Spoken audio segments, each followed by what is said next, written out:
Shalom Elohim Bishem Yeshua HaMashiach. Salam sejahtera di dalam kasih Tuhan Yesus yang memberkati kita semua.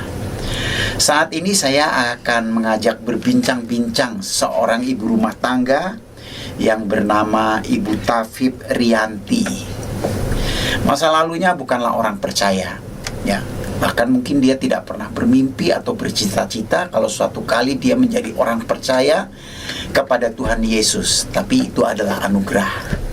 Sebagaimana Tuhan Yesus berkata, bukan kamu yang memilih aku, tetapi akulah yang memilih kamu. Jadi rupanya Ibu Rianti ini salah satu orang yang dipilih oleh Tuhan dalam perjalanan hidupnya.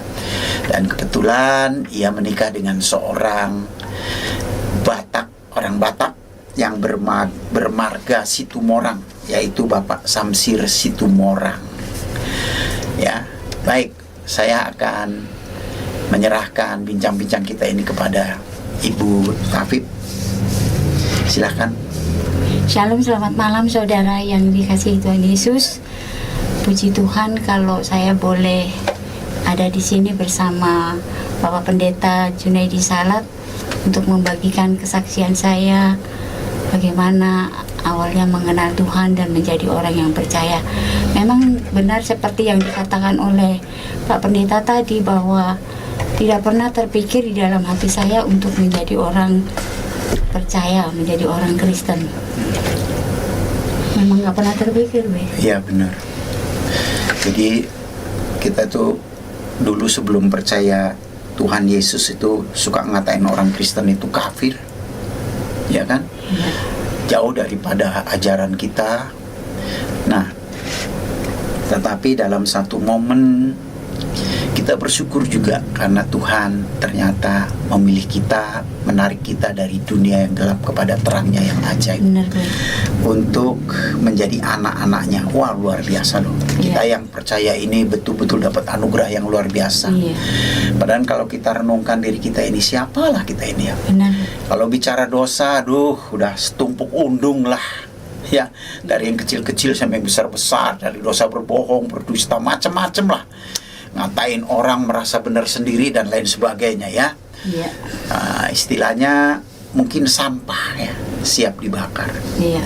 Tapi kita bersyukur, beruntung Tuhan Yesus memanggil kita, dan ketika kita percaya kita menjadi anaknya, ya kan? Coba di dunia ini mana ada agama yang ketika orang percaya kepada Allah kepercayaannya, lalu ia memanggil Allah itu dengan panggilan Bapa, dan Allah itu panggil dia anak. Cuma di dalam kekristenan. Iya, benar. Luar biasa ya. Jadi hubungan lebih dekat. Nah, jadi sekarang Ibu ceritakan bagaimana, kenapa kok bisa menjadi orang percaya. Ceritanya bagaimana?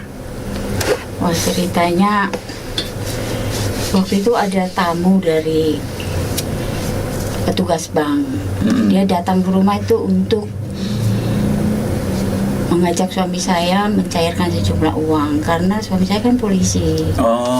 Jadi mungkin butuh pengawalan. Sementara suami saya mandi, saya berbincang-bincang sama bapak ini. Dia bilang itu masih muslim, masih itu sholat nggak? Sholat. Bolong-bolong nggak sholatnya? Ya kadang bolong, namanya perempuan kan ya keberhalangan gitu. Oh gitu. Terus bisa ngaji? Ya bisa, sedikit-sedikit.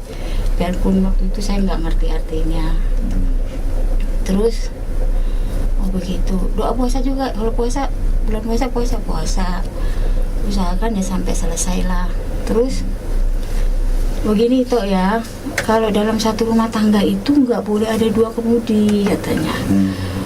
Nggak boleh ada dua nakoda. Itu kesana lah kesana. Jadi nggak akan bertemu nantinya. Cobalah itu cari tahu mana yang benar. Soalnya kan itu sehari sholat 17 rakaat ya. Ya, nah di dalam sholat itu kan kita selalu membaca surat Al-Fatihah katanya.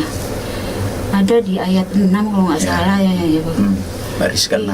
Ya, ihdinas siratal mustaqim. Tunjukkanlah saya jalan yang lurus. Nah itu tahu nggak, di dalam Al-Quran itu juga tertulis kalau bisa itu jalan yang lurus gitu. Apa iya coba itu baca. Saya nggak lupa itu di mana. Pokoknya di situ dia menyebutkan nama Isa Al-Masih itu lebih banyak disebut di dalam Al-Quran itu. Lalu dia menyarankan saya, coba ya itu cari tahu mana yang benar, doa puasa, sholat tahajud, iya untuk menghormati. Iya saja. Iya aja. Lalu suami saya singkat cerita selesai, mereka pergi. Adik kandung saya datang tuh, Pak Pendeta, dia datang, dia bawa majalah Intisari edisi tahun 1994. Nah, dia di dalam majalah itu ada satu kesaksian tentang sebuah permainan yang namanya permainan setan, permainan jalangkung itu. Jalangkung ya? Iya. Nah, di situ adik saya ngajak saya main itu, tadinya saya nggak berani. Tapi karena saya udah membaca, di dalam bacaan itu ada kesaksian, ada seorang yang bermain jalangkung bertemu dengan arwah profesor yang punya penemuan belum terekspos. Jadi waktu main itu profesor itu membagikan penemuannya pada bapak itu, seolah-olah dia menemukan. Jadi dia berhasil lah. Nah, saya dulu memang cita-citanya pengen banget jadi ilmuwan. Dari orang yang berhasil. Kan berhasil maksudnya. Ilmuwan lah ya. Maksudnya saya pengen menemukan sesuatu yang bisa berguna buat kemanusiaan. Gitu. Akhirnya saya tertarik karena pemahaman saya dulu kan orang yang meninggal itu arwahnya bisa dipanggil gitu lebih melalui permainan itu bisa dipanggil. Saya main di situ, ada petunjuknya cara bermainnya. Pakai selembar kertas, tulis huruf A sampai Z, angka 0 sampai 9, lalu pakai tutup botol yang tutup pix yang buat di dada itu. Ini huruf-huruf dan angka kita panggil. Ada mantra diajarkan di situ. Nah, kalau itu ini bisa bergerak nih, Be. Misalnya namanya siapa? Namanya Ari, misalnya A, dia ke R, ke E. Kalau anak saya bagian nyatat, oh ini namanya ini yang datang ini. Kita kelanjingan mainan ini, selalu yang kita panggil ini, kalau ditanya tinggal di mana, mereka akan bilang tinggal pokoknya di tempat yang gelap. Terus kalau ditanya meninggal karena apa, kalau nggak kecelakaan, bunuh diri, pokoknya yang ngeri-ngeri gitu. Oh gitu. Nah, setiap hari kami tuh selalu main-main itu, sampai suatu hari kalau saya pengen main aja nggak usah pakai alat-alat ini, saya cuma begini pengen main sama mereka tuh. Udah langsung datang. Udah langsung datang. Nah, saya jalan-jalan sama mereka. Belum sampai di tujuan naik angkot dipaksa turun. Ayo turun. Kenapa? Saya turun. Yang maksa itu siapa? Ini Roh-roh ini. Iya. Emang wujudnya kelihatan gitu. Wujudnya seperti manusia biasa. Makanya tapi orang lain nggak bisa lihat. Orang-orang nggak bisa lihat. Cuman ibu sendiri yang bisa lihat. Saya Terus bisa lihat, komunikasi. Saya kadang-kadang ketawa-tawa sama mereka, bercanda. Wah, kalau kita orang ngelihat, wah ini ibu nih agak sinting nih ngobrol sendiri gitu ya. Dibilang seperti itu. Lalu singkat cerita, saya turun dari angkot. Nggak lama angkot yang kami tumpangi itu kecelakaan. Banyaklah orang yang luka-luka. Saya nggak suka seperti itu. Saya tanya, kenapa sih? Kenapa? Kok kamu cuma nolongin saya? Yang kok itu nggak kesian dikasih penumpang tahu? lain. Dia bilang, oh biarin aja. Bukan saya sama lu, kata dia gitu. Orang nggak suka. Karena nggak suka, saya pulang ke rumah. Mandi sebentar, bikin permainan baru, lembaran yang baru. Saya berpikir tuh, teringat tugas bang itu. Apa benar sih Nabi Isa itu jalan yang lurus? Apa benar sih dia kalimatullah? Kenapa dia disebut sebagai pribadi yang terkemuka dunia dan akhirat? Kenapa juga dia disebut yang awal dan yang akhir, mengetahui hari kiamat? Gitu-gitu kok namanya lebih banyak disebut gitu kan, Be. Saya mau panggil Nabi Isa, pengen tahu kenapa dia begitu banyak namanya disebut di Al-Quran. Waktu saya baru membayangkan nama itu, ini makhluk-makhluk ini datang nih, Be. Jangan panggil nama itu, kata dia. Kenapa? Pokoknya kalau kamu panggil nama itu, persahabatan kita putus. Nggak masalah, saya punya banyak teman, tapi satu hal saya pengen tahu, kenapa kamu melarang saya manggil nama itu. Lalu dia dengan kebodohannya menjelaskan bahwa Isa Al-Masih itu Tuhan. Isa Al-Masih itu Tuhan, Isa Al-Masih itu yang menciptakan kamu, Isa Al-Masih itu yang menciptakan seisi dunia ini. Maaf, waktu itu saya nggak percaya, karena menurut keyakinan saya dulu, Isa Al-Masih itu kan nabi yang memang yang harus di... Jadi yang nginjilin malah setan ya? Iya, betul juga. Yang memperkenalkan Isa Al-Masih sama Iya. Mbak malah setan gundul itu. Saudara dengar bagaimana setan Jai Langkung bersaksi kepada Ibu Tafib Rianti. Dia mengatakan bahwa Isa Al-Masih itu adalah Tuhan. Dan dia berkata akan putus hubungan apabila Ibu Tafib Rianti terus memanggil Isa Al-Masih. Kesaksian yang luar biasa. Lanjut. Lalu saya bilang, saya nggak percaya. Tuhan Yesus ampuni saya.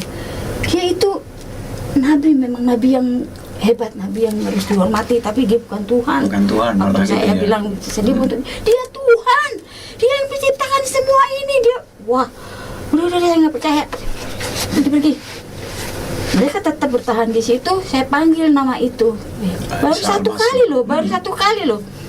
Isa Al-Masih datanglah. Tiba-tiba mereka tuh terbakar, nggak tahu api dari mana. Api dari mana menyambar mereka. Anak saya juga bingung. Tuh api dari mana? Kan di dinding kami tuh ada kordeng juga kan. Ada kalender, ada apa. Kok nggak terbakar? Yang terbakar hanya mereka. Saya panggil lagi. Tambah habis terbakar. Akhirnya lama-lama lenyap. Begitu lenyap, ini tangan ini tiba-tiba bisa nulis sendiri nih, Be. Saya nggak bisa mengendalikan apa yang saya tulis. Tulis, berpalinglah engkau kepada teguranku, sesungguhnya aku hendak mencurahkan isi hatiku kepadamu dan memberitahukan jalan-jalanku, perkataanku. Oh, saya lepasin karena apa? Tiba-tiba di ruangan tempat kami bermain tadi tercium bau yang sangat-sangat busuk. Pokoknya nggak lebih bau bangkai manusia, bau bangkai semua. Isi dunia tuh ada di dalam bau itu. Saya berhenti, anak saya juga berhenti. Kita cari sumber bau. Kita cari di kolong bangku, di tempat tidur, di dapur, di kamar mandi, pokoknya di semua tempat kita cari, nggak ada bau itu. Akhirnya kita istirahat ke depan ke teras. Waktu di teras ada bola segini, Be. Bola merah nyala, dalamnya cacing. Cacingnya seperti cacing sagu, gemuk-gemuk gitu, cuma agak panjangan dikit. Kalau cacing sagu kan dia gini-gini ya, lemah gemulai ya.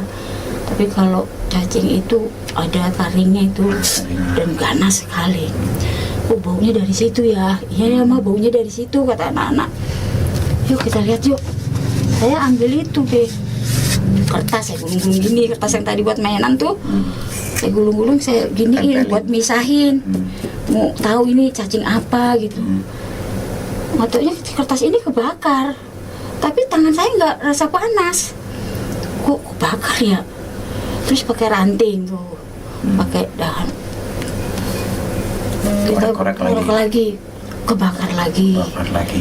Terus pakai sendok. Sendok kan dari baja tuh. Iya. Itu meleleh sampai bengkok. Saya jadi takut. Kok sebegitu panasnya tapi saya nggak rasa panas. Tapi baja meleleh. Iya, ya? meleleh kok. Saya tanya, ya Allah itu apa? Itu apa? Lalu saya dengar nih secara audible kalau bahwa itu adalah api dari neraka yang tidak pernah kunjung padam. Dan itu adalah cacing di neraka yang gak akan pernah mati. Lalu saya takut, terus ingat tugas bang itu lagi. Coba kamu cari tahu yang benar, ingatannya itu cari tahu yang benar. Sholat, doa puasa, sholat tahajud. Cari tahu, oh iya deh, saya pas ada dengar suara itu tuh, itu yang tadi itu hilang, lenyap, dan bau itu hilang. Lalu saya memutuskan 3 hari untuk doa puasa, sholat tahajud gitu. Sholat tahajud, doa puasa, terus ngaji gitu-gitu. Nah. Hari pertama saya nggak dapat jawaban apa-apa, di kedua pun enggak. Saya udah komit. Kalau di hari ketiga saya nggak dapat jawaban tentang siapa itu Isa Al-Masih yang udah bikin saya bisa nulis itu. Kok yang bikin kata setan-setan itu dia Tuhan. Saya tetap mau jadi Muslim. tetap ya bersikukuh ya. Pada hari yang ketiga ketika saya sholat tuh sekitar jam 2 ya, antara jam 2 dan 3 saya sholat, ya itu tiba-tiba saya tadinya nggak tahu kalau itu Tuhan Yesus, saya nggak tahu itu Isa Al-Masih. Itu dia begini memperlihatkan dua tangannya, itu wajahnya tampan sekali. Dia bilang, akulah Alfa dan Omega, akulah yang sudah ada, telah ada dan akan datang. Bertobatlah, berilah dirimu dibaptis, sebab aku akan menjadikan kau sebagai penjala manusia. Saya bilang, kok manusia di jalan-jalan yang gak ada ikan?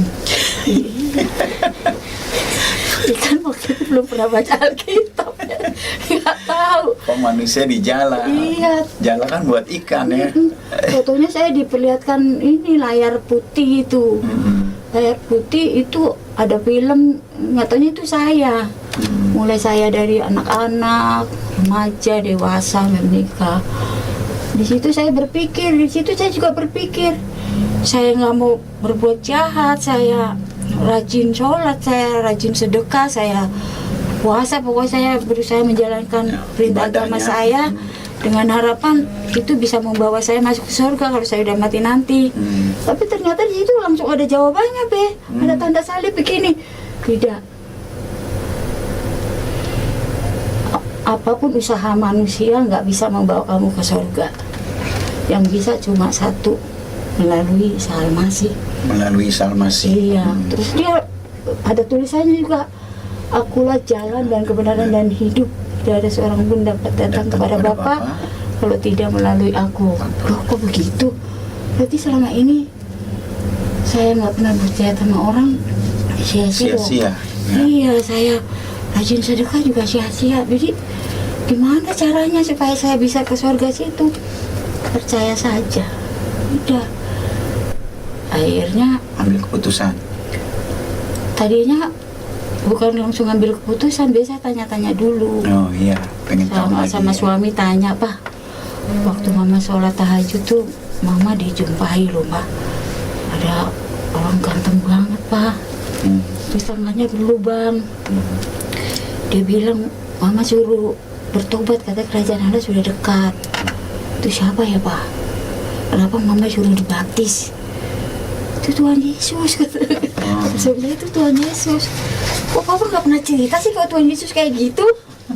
Dia diam aja ketawa-tawa kan. Karena dulu kami menikah secara KUA. Udah terusnya. Terus baptis itu artinya apa, Pak? Ya mama jadi orang Kristen. Ah, nggak mau ah. Apaan jadi orang Kristen?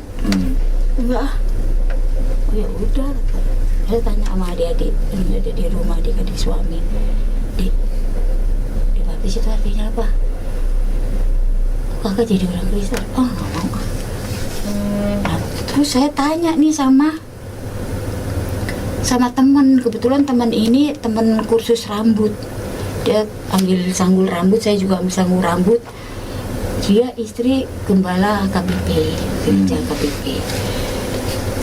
Mungkin pertimbangan dia ikut kursus itu kan dia sebagai istri gembala kan harus selalu nggak harus selalu berkebaya, Be. Oh, kalau dia KBP gitu ya. Harus selalu berkebaya, apalagi dia kan istri gembala. Mungkin pertimbangannya hemat biaya salon. Saya tanya, Eda, di situ apa? Aduh, saya kurang pandai jelasinnya.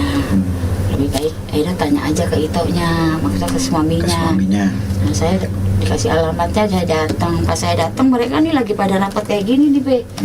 Berapa orang itu majelisnya. Dia pas saya tanya, Mang, permisi saya pengen dibaptis dong. Inang dari mana? Inang dari mana? Oh, saya latar belakangnya Muslim. Oh gini Nang, Harus belajar dulu. oh iya, harus belajar dulu. Katekisasi. Iya, habis guru malua katanya. Terus? Itu harus 1 tahun. Oh lama banget. Udah nggak usah deh. Tapi Tuhan Yesus itu datang untuk mencari orang yang berdosa loh. Di antara orang yang berdosa itu saya yang paling berdosa. Tapi kalian udah menolak saya. Bukan menolak Inang. Karena peraturannya seperti itu. Harus mari guru malua, harus katekisasi. Udah nggak apa-apa deh. Nggak mau baptis saya juga nggak apa-apa. Saya bilang gitu. Saya tiba-tiba di situ tuh ada angin, ada angin. Saya takut. Ya udah nggak apa-apa, nggak usah dibaptis, nggak apa-apa. Saya keluar mau buka pintu gerbang karena angin itu kenceng, itu ini semua ini berantakan nih. Meja-meja ini bangku buku-buku yang ada di sini, kertas-kertas semua berantakan. Waktu mereka rapat itu ya. Termasuk kodeng-kodeng berantakan. Saya lari keluar, saya pikir ada gempa. Tiba-tiba nggak lama mereka ini nyusul. Inang kapan dibaptis? Terus berubah. Mereka bilang mereka dimarahin sama Tuhan Yesus di angin itu, katanya ada Tuhan Yesus. Saudara lihat, ketika Ibu Tafib Rianti meminta untuk dibaptis dalam sebuah gereja, di mana ia menjumpai pendeta dan para majelis yang sedang rapat di ruangan gereja, mereka mengatakan ibu harus belajar selama 1 tahun, yang seringkali kita tahu yaitu katekisasi. Dan Ibu Tafib Rianti berkata terlalu lama, lalu ia meninggalkan tempat itu. Apa yang terjadi? Dalam ruangan rapat mereka tiba-tiba datang angin ribut yang luar biasa, dan itu membuat mereka takut. Dan akhirnya Ibu Tafib Rianti dibaptis. Kalau Tuhan sudah membuka, tidak ada yang bisa menutup. Itulah Tuhan Yesus yang luar biasa. Haleluya. Singkat cerita ya sudah, saya akhirnya dibaptis. Nah, ketika dibaptis tata ibadahnya kan Batak ya. Saya dulu nggak bisa bahasa Batak tuh. Tiba-tiba bisa ngerti ibadahnya. Kan di situ harus ada matindakon hatta haporsiaon, maksudnya mengucapkan pengakuan iman rasuli. Saya bisa dalam bahasa Batak. Terus doa Bapa Kami pun bisa. Nyanyi bisa. Saya juga heran kok saya bisa ya. Dan pada saat saya dibaptis itu bareng dengan 3 orang anak saya yang udah saya lahirkan. Itu ceritanya. Gitu ya. Jadi singkat kata terus akhirnya jadi orang percaya. Gimana reaksi keluarga? Wah, reaksi keluarga sih murtad lo ya? Iya. Kafir lo ya? Iya. Pergi.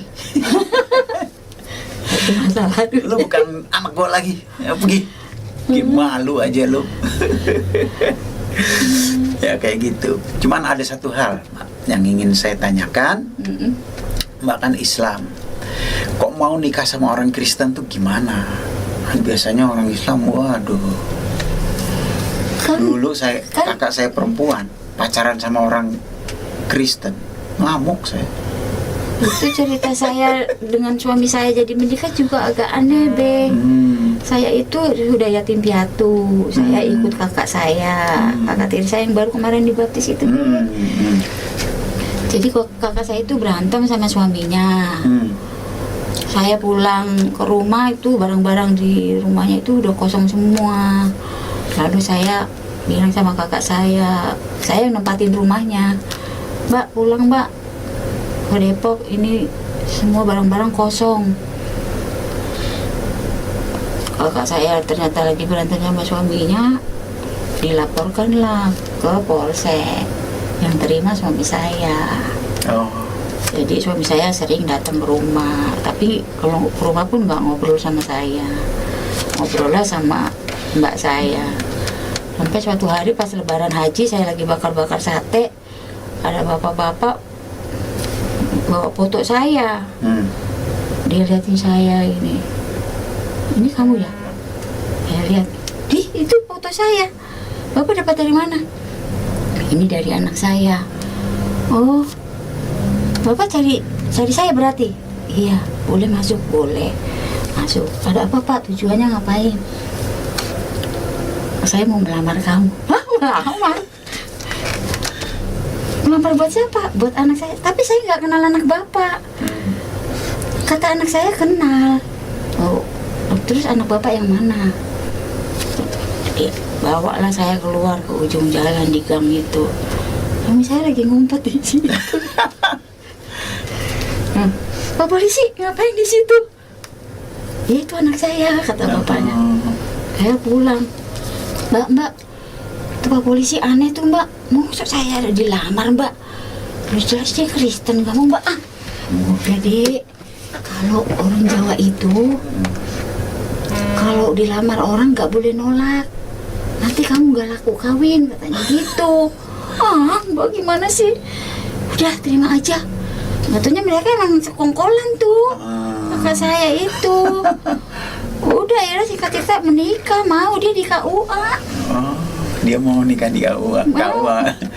Mau nikah di KUA, nikah pertama di KUA. Terus suami itu sebenarnya sungguh-sungguh nggak dalam Tuhan? Atau dia sungguh-sungguh setelah Mbak jadi Kristen? Ya, Biasanya kan kayak gitu. Mungkin apa ya, dia cuma persyaratan buat nikah kali Be. Kalau menurut saya sih dia ikut itu karena memang dia baik dalam arti kalau misalnya bulan puasa dialah yang menyediakan saya berbuka, nyediain makanan sahur segala macam ya. Iya pokoknya. Tapi lucunya yang nggak pernah saya lupa tuh kalau saya lagi sholat, misalnya saya ngobrol, dia tuh udah di depan saya tuh bawa tembakan gini, tuh menyerah gitu. Lihat nih mama kamu menyerah nih. Aduh, Meledek dia ya. Ntar kalau saya begini, yang mana? Jadi, tapi Bapak aktif juga ya sekarang? Sudah. Nggak aktif Sudah ke meninggal Kristen? dunia. Udah 15 tahun yang lalu. Waduh. Jadi single parent dari 15 tahun yang lalu. Iya. Gedein anak-anak di dalam Tuhan aja terus ya. Tapi Tuhan terus berkati kan? Oh luar biasa nih, nggak nyangka. Nggak nyangka. Dengan pensiun yang sangat nggak masuk akal, tapi dipelihara. Dipelihara ya, luar biasa. Bahkan Benar. bisa memberkati orang. Benar. Iya. Itu kalau anak Tuhan tuh. Iya. Ya. Namanya juga anak. Nah, Yesus bilang, kamu saja yang jahat, artinya kamu orang berdosa saja tahu memberi yang baik kepada anak-anakmu, apalagi Bapa di surga. Iya benar. Jadi kita nggak perlu khawatir. Benar. Kalau sudah jadi anak-anak Bapa di surga pasti dipelihara ya. Tapi nggak juga Be, dulu waktu baru meninggal itu saya kan sempat bingung. Bingung, iyalah, Bingungnya biasa. ngasih makan anak-anak pakai apa ya nanti ya. Iya. Terus Proses kan saya jelas ya. sebentar-sebentar kena vertigo. Proses lah semuanya. Terus lama-lama saya justru bertobatnya di situ. Mengapa kamu khawatir? Apakah dengan kamu khawatir menambah sehasta saja jalan hidupku? Kalau kamu khawatir berarti kamu meragukan kemampuanku menolongmu. Oh iya juga ya. Udah saya udah lepas, nggak pernah khawatir lagi tuh sekarang. Kan ada lagu itu. Iya. Jangan kamu khawatir. Iya. Burung di udara dia pelihara. Ya, inilah bincang-bincang saya dengan seorang ibu rumah tangga yang sudah menjadi single parent 15 tahun lamanya. Tentu dia mengalami proses yang sulit ditinggalkan suami, tapi akhirnya Tuhan tetap menolong. Amin. Sehingga semua boleh berjalan dengan lancar, anak-anak bisa didewasakan, dan penghasilan tetap ada ya, terpelihara dengan baik. Berkat Tuhan tidak selalu harus materi. Benar. Kalau kita sehat, masih bisa melihat dengan mata, mendengar dengan telinga, berpikir dengan akal, beraktivitas kesana kemari, itu sudah merupakan berkat yang luar biasa. Amin. Ya. Dan lebih hebat lagi, ada satu jaminan yang luar biasa dari Tuhan Yesus, yaitu jaminan pasti masuk surga. Ya. Tuhan Yesus memberkati kita semua. Haleluya. Haleluya. Amin. Amin.